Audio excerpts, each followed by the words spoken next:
Hey, welcome back to Damn Tasty Vegan. It's your friend Maria Rose. Here's what I ate in a week. Sometimes when I felt like cooking and other times when I was lazy and did not feel like cooking at all. So a little mix of both. I hope that this video helps inspire you if you're in a cooking slump like I was during this week as well at some points. And I hope it helps to make you see that eating plant-based does not have to be boring or bland at all. If you want to get started eating plant-based but don't know where to start, I do offer a free download of a vegan high-protein grocery list. So look for it in the link in the description box. So I hope this video helps you out, and let's get right into it. So for lunch, I usually eat leftovers of whatever I made for dinner the night before, but I just wasn't feeling those leftovers. So I was trying to find something quick because I was supposed to play a gig today at the Tiger Stadium, but it got canceled because of rain just now. So I'm making some steamed dumplings. This was really nice to have on hand for instances just like this when I don't really want to cook something. Nothing really sounds good, but I need to eat something. About a month ago, my parents came to visit and we all sat down and just made a big batch of tofu dumplings. I have the recipe for these up on the blog. I'll link it below. So if you want to make these dumplings, they're really nice to have on hand for when you need a quick meal. They're pretty healthy. Yeah, I'm gonna eat that, and then I have some bok choy that's going bad and I'm gonna steam that up with it, and then maybe have a little no-bake cookie for dessert with some tea later on. I made some no-bakes the other night when I was having a sweet craving. I love no-bake. I love no-bake cookies. So that's what I've had for lunch today. And tonight I have no idea. Friday nights, it's Friday. Friday nights we usually order takeout because come Friday I just don't feel like cooking, but I have some Beyond Burgers in the freezer, so we might cook that up. Okay, I was still hungry, so I made some cereal, soy milk, and banana. Man, this is like the best meal for when you're feeling lazy but don't want to cook but just need something to fill you up real quick. I'm such a cereal addict. I can eat it as a meal anytime. It's the best for like a dinner when you don't feel like cooking, or a lunch. And banana and cereal, so good. So for dinner, we ordered some vegan pizza from this place up the road from us. I love it. They offer diet cheese for their pizza. And I've been recipe testing a ton of seitan recipes, so I had a bunch of seitan meal prepped in the fridge. So they don't offer plant-based meats at this pizza shop, so I decided to make my own like barbecued, I don't know, bacon or I don't know, sausage, whatever, it's seitan. It's barbecue seitan. I put it on the pizza and just kind of souped it up a bit, and look at all the veggies it had on it, like basil, peppers, tomato, onion. Oh, it was so good. And then the next morning, a lot of mornings, weekday mornings, I keep my breakfast really simple, and I'll have like toast with peanut butter and banana, or a whole wheat bagel with peanut butter and banana. Sometimes I'll do peanut butter jelly, but it's just a great, quick, easy breakfast during the week. Sometimes I'll have smoothies. But then on the weekends, when I have a little bit more time, I love to make a savory brunch. So today I'm making just everything but the kitchen sink tofu scramble. I had a bunch of veggies I needed to use up, and that's what's beautiful about tofu scramble is you can use a ton of veggies. So use whatever veggies you have in the fridge, and then use a lot of seasonings. I think I have garlic powder, onion powder, nutritional yeast, some smoked paprika, some turmeric to give it color, some minced garlic. And then to make it more savory, I always use soy sauce in my tofu scramble. And then I had some bok choy I needed to use up. So like I said, everything but the kitchen sink. Throw it in there, get your veggies in. Great way to eat a bunch of veggies. Added in some bok choy and some spinach that was on the verge of going bad as well. Such a great way to use spinach. Then just cook that down, cover it up and cook it down. And I had some plant-based sausages that I got from Costco. I've had these for like 2 months now. It is such a big box. I love having that on hand. I cooked those up to have them on the side. And then to make this have an eggy flavor, use some black salt. It's also called kala namak. You can find it at Indian grocery stores. And it just, yeah, it has like a sulfury, eggy flavor. You can use it for any plant-based egg dishes.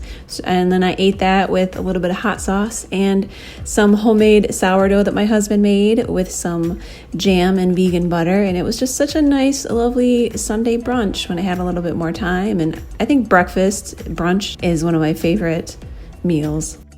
All right, so today is Monday, and I don't remember where I last left you off. But this weekend I didn't really cook a ton because I had some gigs to go to and I was just kind of tired. I think I did cook brunch yesterday, which was really delicious and kept me full throughout the day.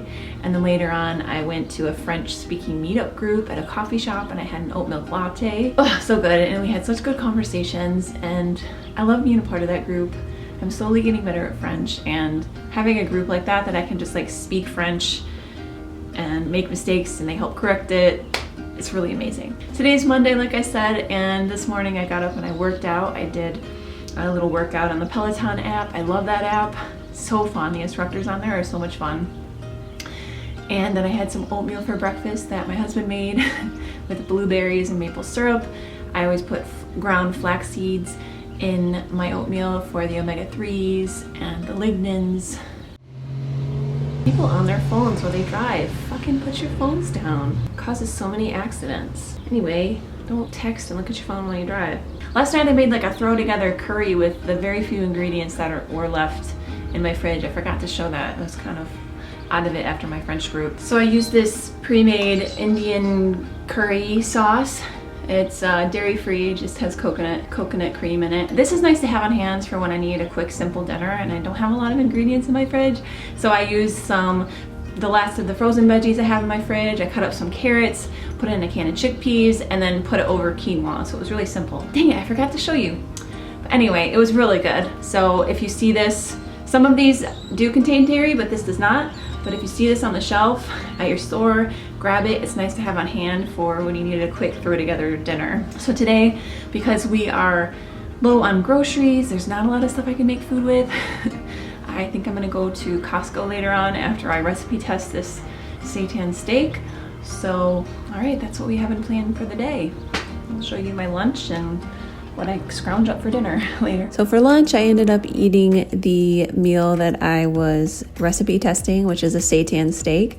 And I had these sweet potatoes on hand that I needed to use. So I roasted them up until they were soft.